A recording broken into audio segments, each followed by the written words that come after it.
Audience topic of the week. This is one that's been in the pipe for a long time, Oh and dear. Patreons, they finally voted for it. They said, this is the week we want to learn what is the best economy in the world, and why do we think this? This is a Patreon determined topic. Like I said, patreon.com/the3wonks. Support us, pay us a little bit. You get to vote on what we talk about on a week-to-week basis. You get some special access stuff as well, which is fun for everyone.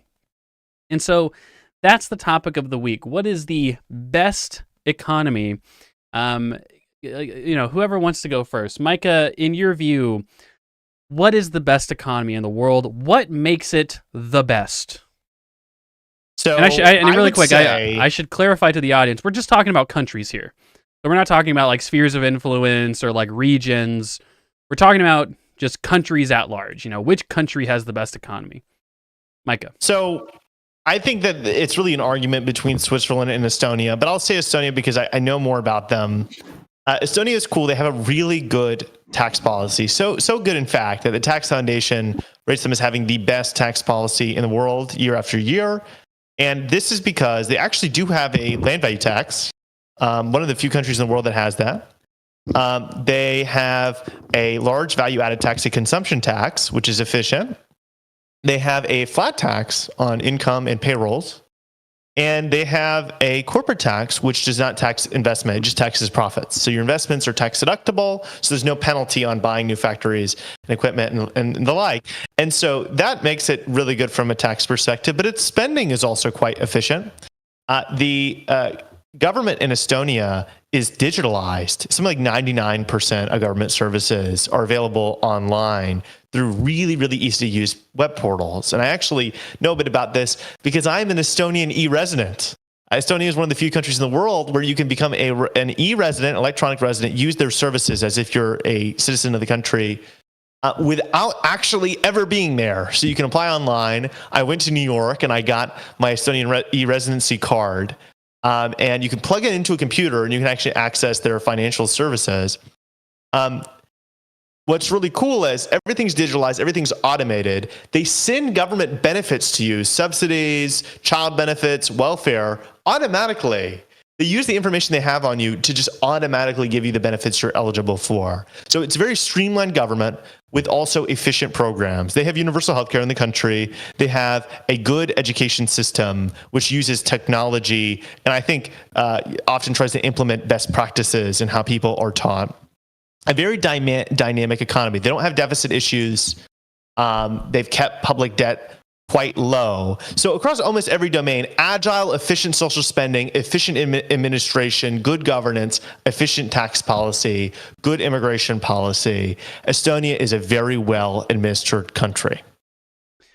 I would agree. Look, the reason I left, I had to use the bathroom. I know exactly what Micah said. He talked about the Estonian tax policy and how base they are, blah, blah, blah. Taxes are all that matters, according to Micah. No, I think Estonia is a pretty solid choice. I think that what you'll find, obviously, is that no one country is a perfect system. Estonia itself obviously doesn't have a perfectly wonky tax code. They don't tax like the full rental value of land, and They do have a land value tax. They do, but they don't tax the full rental value, right? Right. It's like a very small land value tax, and so it's just It looks like in 2024, the taxes range from 0.1 to 1.0%, which is small. Yeah. Right. Your full rental value of land could, depending on the lot, could be 15, 20% or something. It could be much higher than that. And so, anyway, but the point is, it's not going to be perfectly wonky. I don't think they have a DBCFT. And I think that they still do some, you could argue, like some inefficient things with their tax system. Like, I think they do have some level of corporate tax and capital gains tax and things like that. And so, not perfectly wonky, but I think they have full expensing. They do have full expensing, I guess. That sounds base to me. But I think that overall, here's the reason I say Estonia is not the best, is because I don't think that having a more wonky tax system compared to your peers, like, that's not enough for me to say you're the best economy in the world. Like, I guess I would just prioritize other things slightly, or at the very least, I would say that the tax systems of other countries aren't like so bad that they caused me to sort of de-rank them substantially in terms of best economy in the world.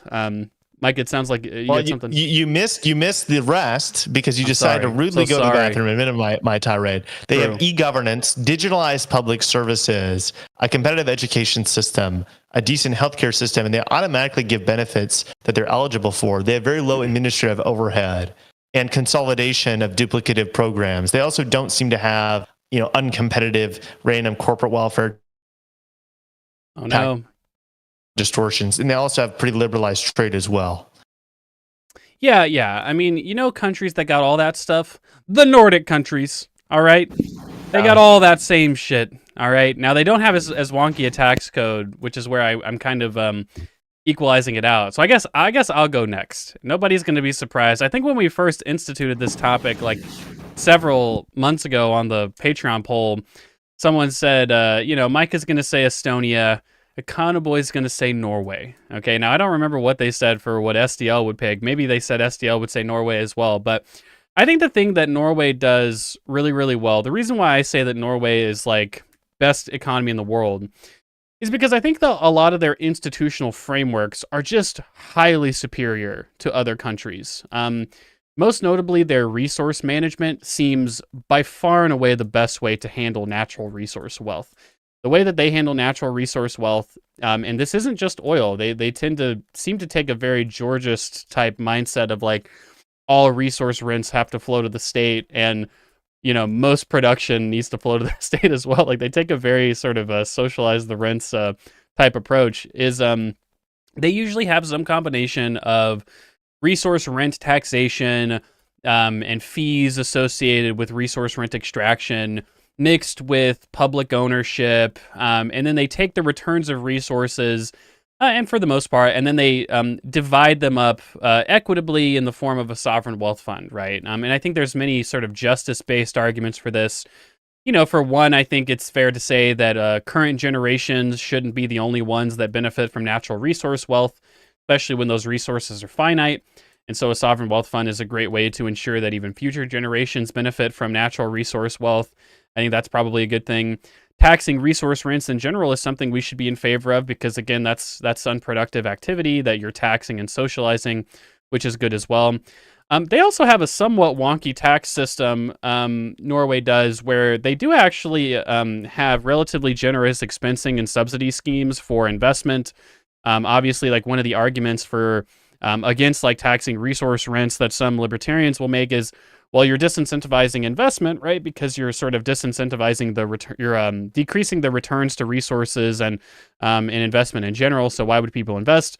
Norway says we agree, so we do a lot of public investment, but then we also allow sort of wonky tax schemes like expensing and sort of subsidization for exploration and things like that, so that we don't sort of disincentivize the extraction of this material.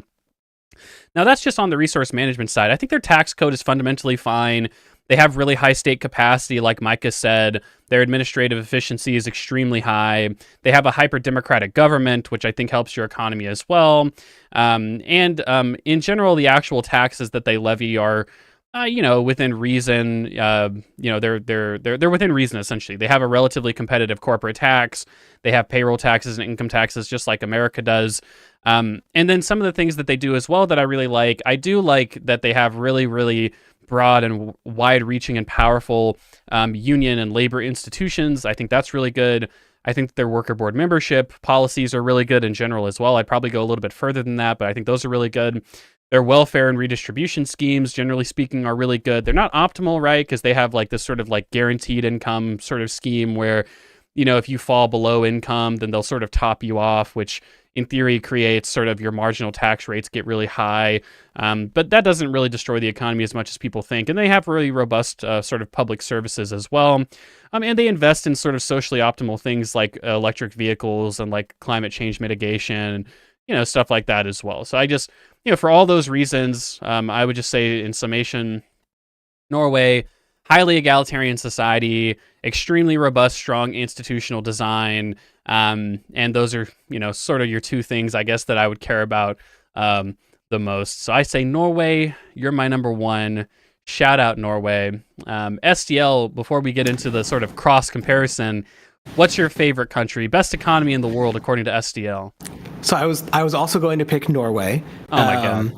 And for many of the same reasons that you were going to mention, the sectoral bargaining is great. I know one of the neat things, which I think is interesting and could be considered wonky, is tax records are public in Norway. So every person who files has their information revealed publicly. One of the things that I've argued for in a lot of our discussions is that labor markets seem to perform better when people know what wages other people are earning. Well, now you know what everyone is earning. Everything seems to do better in that sort of transparency. I only wish they applied it more radically. So I would mostly be reduplicating what Econoboy said. So I feel like we should get to the cross comparison. There we go. Micah, if you know, and I think one way to think about this, I was having an argument with a friend who said he was being very stubborn. He was saying, you know, America's the best country. America's got the best economy. And I was like, well, imagine this, right? Imagine that you didn't know what place in society you would be born into. You were just going to be born as a random person in a country. But you get to pick which country you're randomly born into. So you don't know if you're going to be born rich or poor or black or white or whatever. You're just going to be born in a country. That's all you know. You know, would you pick America? Of course, the answer is no, right? Because America sucks in terms of how precarious it is to be born into. If you're born into like a poor black family in Detroit, your outcomes are like so much worse than if you're born into like a rich white family in like Beverly Hills or some shit. And whereas in Norway, you know, if you're born like the poorest person in Norway, you're still pretty well off and taken care of in that society relative to the richest people in Norway. There's still a chasm of a difference between like a billionaire in Norway and a poor person in Norway, but that chasm isn't quite so stark as it is in America. And it's one of the reasons I would say that Norway has an edge, even over a country like Estonia. But Micah, it sounds like you would say, no, I will pick Estonia to be born into. Why is that, Micah? So, I mean, it just doesn't have, I mean, like, first, Norway's richer, right? So we're going to take that off the table, right? Because that's not really a fair comparison. Estonia doesn't have the resource wealth, it has lower GDP. And maybe they should have tried harder, Micah. Yeah, I mean, it escaped the Soviet Union, so you have to look at their complete context, right? And I think that Estonia has handled its situation pretty much as well as any country has. Now, let's just talk about some differences that I think make Estonia's policies better than Norway's. I think Estonia uses digital governance better. I think they have more automation of their public services. They're the most, advanced e-governance in the world, from my understanding. Now, this isn't to say Norway isn't great. I think Norway is like top 5, top 3 for me. But it's just like, this is something they do seemingly extraordinarily well. Now, in terms of their tax system, Estonia's number 1. Norway is number 19. Yikes. Wow, number 19, that matters a lot. And it's because they don't have full expensing. You can't write off all your investments. They have a little wealth tax, and it's so low that it's like, why even have it? It's like 0.9%. You know, it introduces these administrative hurdles, some capital flight. That's right. It should be higher. Thank you, Micah. Right. I mean, they have higher taxes on capital. So, I mean, there's just some tax code elements here that make it, just a tad bit worse. They also have a higher tax burden. And some of this tax burden is unnecessary. It's imposed to support a series of subsidies that Norway maintains. Norway is nowhere near the worst in the world, but my understanding is that they do have some certain special subsidies for specific types of preferred industries. And these subsidies are not helpful, not necessary. Negative externality taxes on problematic behavior would raise revenue and not require levying general taxation on income, consumption, and the like, which causes economic harm to fund special industry subsidies. They also have more state monopolies. I have one study we've already talked about, which is that state-run companies in Norway, compared to competitive peers, underperform in terms of profitability. And assuming that you have efficient markets in Norway, I hope they do if they're the best country in the world. Micah keeps saying this, guys. We've had this conversation so many times. The fact that they have so many state-run monopolies would count against them, and also just state-run firms in aggregate. Finally, they do have sectoral bargaining in Norway.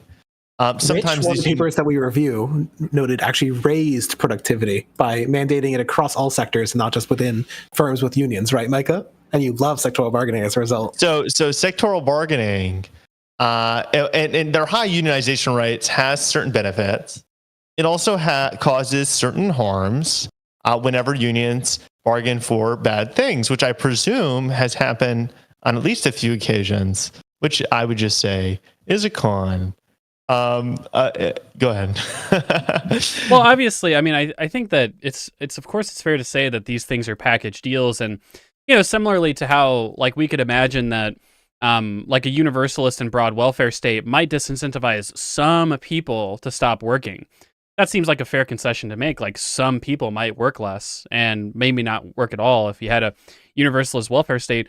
But then there's like so many millions of people who much more adequately actually live up to their potential, who would otherwise be unproductive workers who become productive because they don't live in poverty and squalor for their whole lives, especially during their childhood. And so similarly, it's like, well, yeah, I mean, of course, I'm willing to concede that things like sectoral bargaining don't have literally 100% good outcomes, right? But I would just say that they have substantially more good outcomes than bad outcomes. Now, Estonia, I don't really know about Estonia's sort of labor bargaining system. Presumably, they have most European countries have at least a serviceable sort of labor movement. I don't know if Estonia just has none of that or how that works. But yeah, I'm pretty sure like labor's just cooked like in Estonia. Really? Okay. My understanding is that. I mean, that's not good if that's the case. I mean, I guess for me personally, like I really just do value the equality of the Norwegian system a lot, and I do think that. I do think that there's reasons to believe that they have a more optimal economic design for a number of reasons, that like equality is something that's good in and of itself, and that we probably should, seek to maximize that insofar as it doesn't have this like very deleterious effect on the economy. And it's not clear that Norway has had very deleterious effects on its economy as a result of its egalitarian institutions. And to Micah, to your point about like, oh, well, they have the 19th best tax system instead of the first. It's like, well, sure, but they also have like radically higher levels of equality and seemingly like, equitable economic growth and things like that, which I think probably makes up for like I would agree that your most egalitarian tax system probably sacrifices some level of efficiency, but sacrificing some level of efficiency for what we might think of as like very, very much like increased levels of equality probably would be worth it. Now, I don't think that trade-off necessarily exists. Like an ideal tax code would be both very efficient and very equal, but we're just choosing between countries right now. So, SDL, what were you going to say? Just to speak on the labor thing, in Estonia, 33% of people are covered by collective bargaining and 10% are in unions. For Norway, the numbers are 70% covered by bargaining and 52% in unions. So about 5 times stronger union membership and about 3 times stronger coverage. Estonia does not. It's workplace or firm level, and there's no mandatory co-determination, whereas Norway has co-determination and sectoral bargaining. And so, just to be clear, like Micah, one of the things we argued is that firm level bargaining seems to result in productivity harms. So it's actually potentially like a bad policy for Estonia. Yeah, that's an L I'm going to take on the chin. That is not particularly Estonia. Great. So I think we can litigate this for a long time. I think what's best to say is I think Estonia and Switzerland are probably the most liberal countries, the best manifestations of liberal ideas.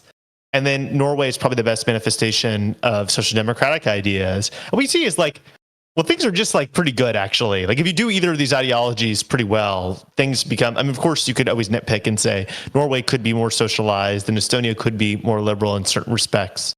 But things are great. Now, I would say is I think the structures that Estonia has implemented would have more feasible applicability to a place like the United States, where digitalizing your government is not something that requires tons of new administrative competencies. I think that the government, for instance, having a near monopoly on healthcare providers would require some administrative competencies and state capacity that we don't have.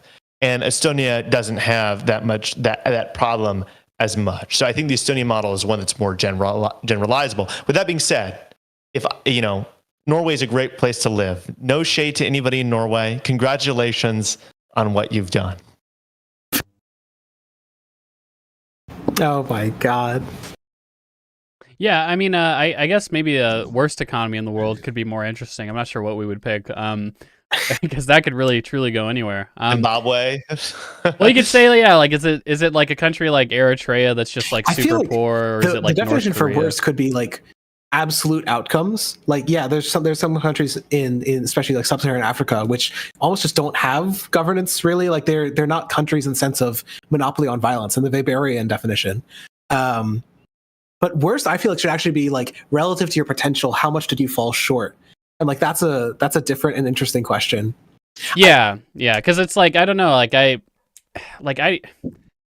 might rather be born in North Korea than Haiti. Even though Haiti is like a nominally more free society. Like I don't know, because it just seems like your institutional stability matters so much. But I'm not sure. But anyway, yeah, I mean that's kind of, you can see, like as Micah said, our best countries in the world are going to be at least, well, obviously they're going to be like heavily based on our own ideologies and our ideological journeys. Whereas it sounds like Micah maybe doesn't value the equality of Norway quite as much as he values sort of the tax efficiency of their country, which I think is definitely incorrect of Micah to do. But we all have our own little preferences, I guess. Well, one thing I wanted to add on to this, and this might be worth doing an episode on in the future, would be like take Estonia, for example, Micah, or take Norway. What is one institution that exists in another country that you think could be imported like almost wholesale and would just unambiguously make that country better? Could be like even a minor thing. So like I point to Norway has the weird public tax system. I feel like you could take that to almost anywhere in the world. It'd probably be a net good.